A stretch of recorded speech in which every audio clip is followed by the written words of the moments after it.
कारण अगोदरच 2 दिवसापासूनचा प्रवास आणि 2 दिवसापासूनचं उपोषी असणं, त्यामुळे शरीराला जास्तीचा परिणाम होतो. त्यामुळे आज उपोषणाचा दुसरा दिवस आहे.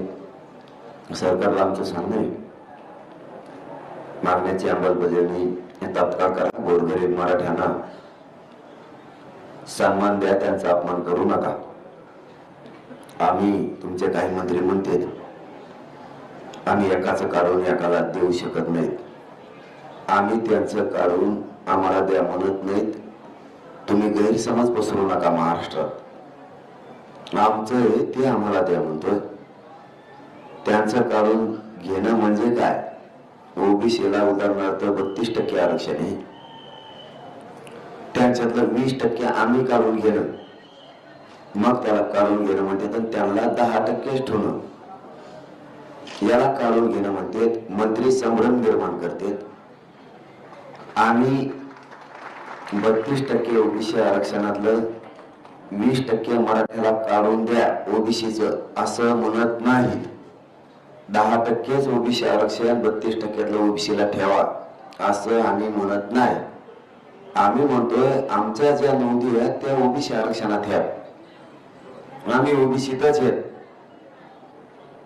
मराठा आणि कुणबी हा एकच आहे, हे आमचं म्हणणं आहे. हे सरकारनं समजून घ्या. संभ्रम निर्माण करू नका आणि राज्य अस्थिर करण्याचं काम मंत्र्यांकडून होऊ नये ही अपेक्षा आहे.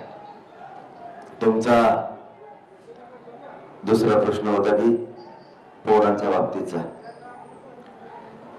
पोरांना माझी सगळ्या विनंती आहे, तुमच्या गाड्या पोलिसांनी दिलेल्या पार्किंग मध्ये लावा.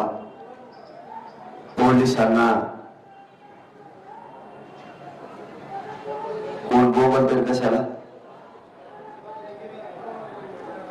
पत्रकार परिषद चालली तरी बोलतोय. तो तेवढ्यालाच आलेला का? फक्त काय करायचं काय नाही करायचं हे आपल्या पक्षाने पाठवलेले असते. ते त्यांना काय देणं घेणं नाही. काय सांगितलंय काय करायचं. माणसं बोलत असले तरी पण त्यांनी काय सांगितलं हे ऐकून लोकांना सांगायचं नाही, फक्त तिथं जाऊन आरडायचं. यांनी का मुंबईत बघितलेलं नसते. यातले पक्षाचे चमचे असते.